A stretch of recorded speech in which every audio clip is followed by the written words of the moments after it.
Assalamualaikum warahmatullahi wabarakatuh. Nama saya Supardi Akhyat, saya dari program Studi Sistem Informasi Universitas Cyber Asia.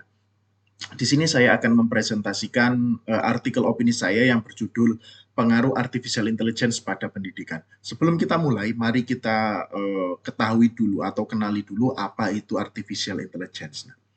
Artificial Intelligence itu adalah sebuah mesin atau algoritma yang mampu mereplikasi proses atau cara berpikir manusia. Nah, kemudian akan memberikan atau mengambil pendapat berdasarkan data yang diterima. Nah, tugas-tugas yang dulunya hanya bisa dikerjakan oleh manusia, kini mulai bisa dikerjakan oleh artificial intelligence. Kenapa seperti itu? Karena artificial intelligence mampu mengerjakan tugas secara mendetail dan kemudian juga mempersonalisasi tugas-tugas yang bersifat umum. Dengan keunggulan yang demikian, maka tak heran jika artificial intelligence mampu untuk merambat ke seluruh sendi kehidupan manusia. Namun, dengan segala keunggulan dan juga potensi yang dimiliki oleh artificial intelligence juga memiliki dampak negatif lain yang jarang dibahas, yaitu yang pertama adalah keamanan data dan yang kedua adalah tantangan etis penggunaannya. Kemudian saat ini salah satu bidang kehidupan manusia yang paling dipengaruhi oleh artificial intelligence adalah pendidikan. Dalam dunia pendidikan, pengaruh artificial intelligence ini sangat luas dan beragam, mulai dari perbaikan dalam proses pembelajaran hingga personalisasi dalam pengalaman belajar. AI dapat membantu seorang pengajar untuk mendesain sebuah pengalaman belajar yang sesuai dengan kebutuhan para pelajarnya. Selain itu, dalam hal perbaikan proses pembelajaran, AI mampu untuk menganalisis data hasil ujian atau hasil ulangan dan kemudian memberikan umpan balik yang akurat kepada pengajar dan pelajar. Sebagai contohnya adalah platform pembelajaran online Khan Academy. Khan Academy mempunyai sebuah artificial intelligence yang namanya Hanmiko. Nah, Hanmiko ini didesain khusus untuk menganalisa gaya belajar dan kemudian melakukan personalisasi terhadap gaya belajar tersebut untuk disesuaikan terhadap masing-masing pelajar.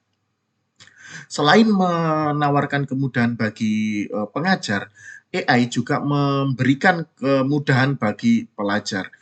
Dalam hal ini, AI itu memberikan akses yang lebih mudah kepada pelajar untuk bahan-bahan pembelajaran untuk memperdalam keilmuan atau pemahamannya.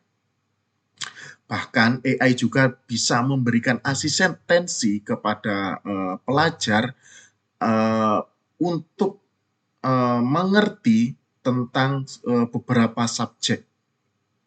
AI dalam beberapa kasus itu dapat menyederhanakan topik-topik yang rumit untuk menjadi lebih sederhana dan mudah untuk dimengerti. AI juga menawarkan kemudahan bagi para pelajar untuk mengerjakan tugas mereka dengan memberikan feedback atau umpan balik atau bahkan mengerjakan tugas tersebut.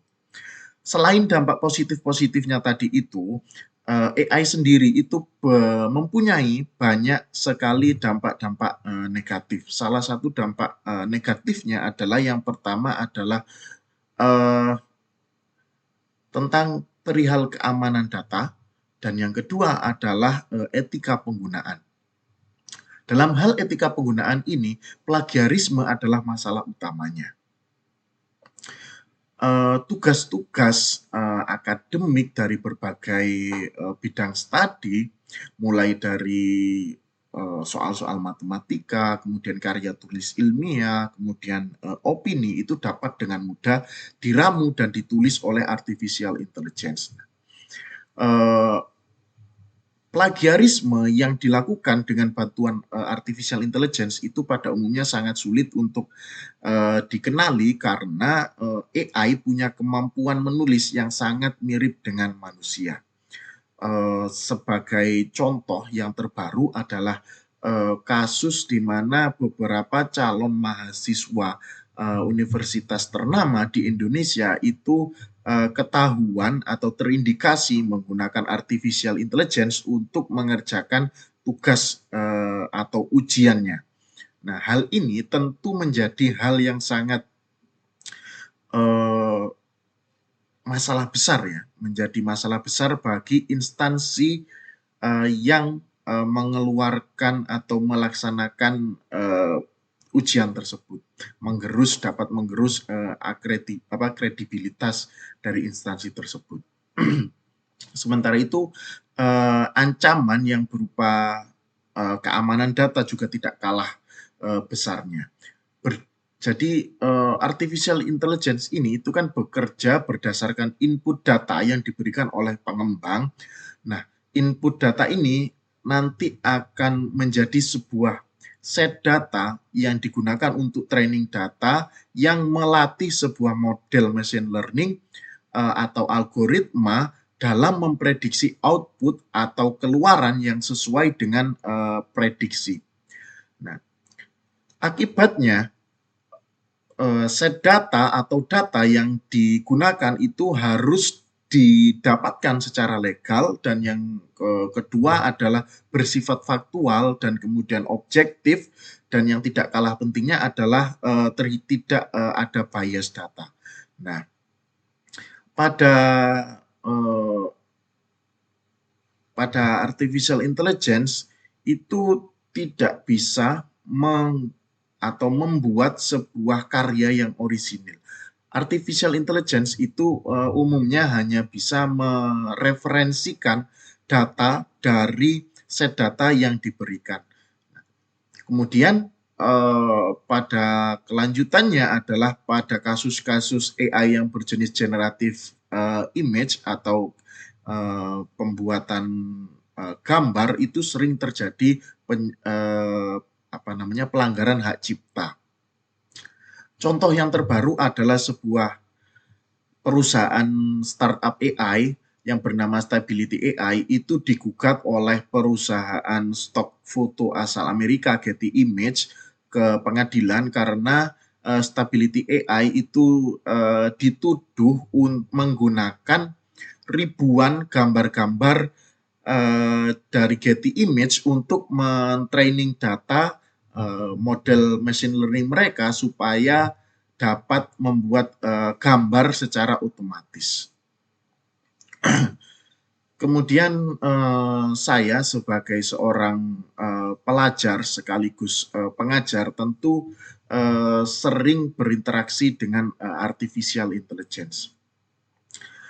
Saya pribadi itu menggunakan artificial intelligence untuk keperluan pembelajaran, utamanya pengayaan materi, kemudian referensi metode pengajaran, dan analisis data hasil pembelajaran. AI yang sering saya gunakan itu jenisnya adalah Generative Pre-trained Transformer atau GPT. Nah, kemudian saya tidak pernah mengutip atau copy paste tulisan-tulisan dari AI itu karena secara umum AI itu sering menghasilkan output atau respons yang kurang tepat, dan juga mereka tidak memiliki sumber yang bisa dipertanggungjawabkan. Kemudian sebagai seorang pengajar atau guru, saya sering menggunakan AI untuk memeriksa orisinalitas atau keaslian karya-karya dari tugas-tugas yang dikumpulkan oleh siswa. Kemudian pada akhirnya AI itu akan semakin berkembang dan semakin melebur terhadap kehidupan manusia, terutama di bidang pendidikan. Oleh karena itu, pengawasan dan regulasi terkait data yang digunakan AI itu harus diperjelas. Pemerintah dalam hal ini itu harus merumuskan sebuah regulasi yang memberikan perlindungan terhadap penggunaan data, utamanya data-data pribadi sebagai training data AI. Seperti halnya yang diimplementasikan di Uni Eropa misalnya. Kemudian di lain sisi, sebagai seorang pengajar, kemampuan seorang pengajar untuk beradaptasi dan kemudian memanfaatkan AI untuk menyempurnakan proses pembelajaran eh, dan untuk mengidentifikasi plagiarisme misalnya, itu adalah salah satu kompetensi mendasar yang harus dimiliki untuk menjaga kualitas dan integritas pendidikan di Indonesia. Demikian presentasi saya, kurang lebihnya mohon maaf. Wassalamualaikum warahmatullahi wabarakatuh.